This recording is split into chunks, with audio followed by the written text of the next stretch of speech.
Halo semua, balik lagi nih. Kali ini kita punya sebuah kisah yang inspiratif banget. Ceritanya tentang seorang guru yang rela meninggalkan ruang kelasnya untuk kembali menjadi murid. Tujuannya demi membawa dunia industri yang sesungguhnya ke hadapan para siswanya.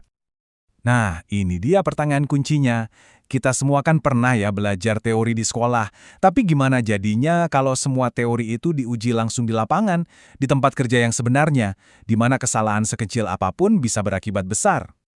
Yuk kita kenalan sama tokoh utama kita, Pak Samsul Hidayat. Beliau ini seorang guru di SMKS Muhammadiyah 1 Ponorogo. Misi beliau ini sederhana tapi penting banget, yaitu menjembatani jurang pemisah antara materi pelajaran di sekolah dengan apa yang benar-benar dibutuhkan di dunia industri. Oke, kita masuk ke bagian pertama.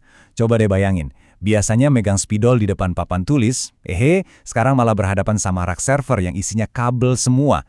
Ini perubahan yang drastis banget, dari lingkungan yang serba teratur ke dunia kerja yang dinamis dan penuh kejutan. Jadi kelas baru Pak Samsul ini namanya Microtech Ponorogo. Ini adalah sebuah perusahaan teknologi di Jawa Timur yang fokusnya itu ya kerjaan teknis, langsung turun ke lapangan. Dan kerjaan mereka tuh macam-macam banget loh. Mulai dari instalasi CCTV, bikin jadwal sholat digital untuk masjid, sampai ngurusin jaringan internet dan sistem panggilan perawat di rumah sakit. Ini bukan lagi soal teori, tapi solusi teknologi yang nyata untuk kebutuhan masyarakat. Nah, ini dia nih bagian yang paling seru. Di sini kita bakal lihat langsung kerjaan Pak Samsul itu ngapain aja sih. Bener-bener hands-on, langsung megang peralatan dan ngerjain tugas-tugas industri yang sebenarnya. Coba dibayangin, ternyata masang CCTV itu nggak sesimpel yang kita kira.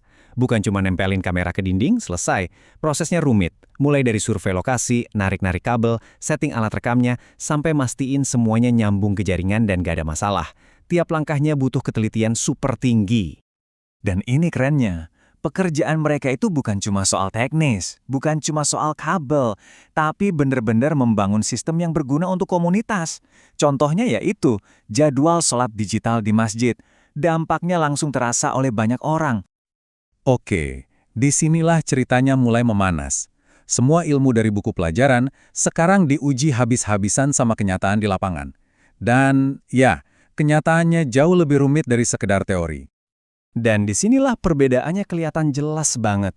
Kalau di sekolah belajarnya bisa santai dan terstruktur, di industri itu harus super cepat, kejar-kejaran sama deadline. Fokus di sekolah itu ke teori, tapi di industri salah sedikit aja bisa fatal, nggak ada toleransi.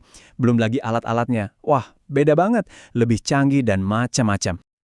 Tantangan yang dihadapi Pak Samsul tuh nyata banget. Beliau harus beradaptasi dengan super cepat. Harus pusing-pusing konfigurasi jaringan yang rumit kayak Microtech itu. Terus, kerja pakai alat yang mungkin baru pertama kali dia lihat. Dan semua itu sambil ngatur waktu buat proyek yang bisa berhari-hari selesainya. Tapi kan namanya juga tantangan, pasti ada jalan keluarnya. Nah, sekarang kita lihat gimana Pak Samsul mengatasi semua rintangan ini dan malah menjadikannya sebuah pelajaran yang sangat berharga.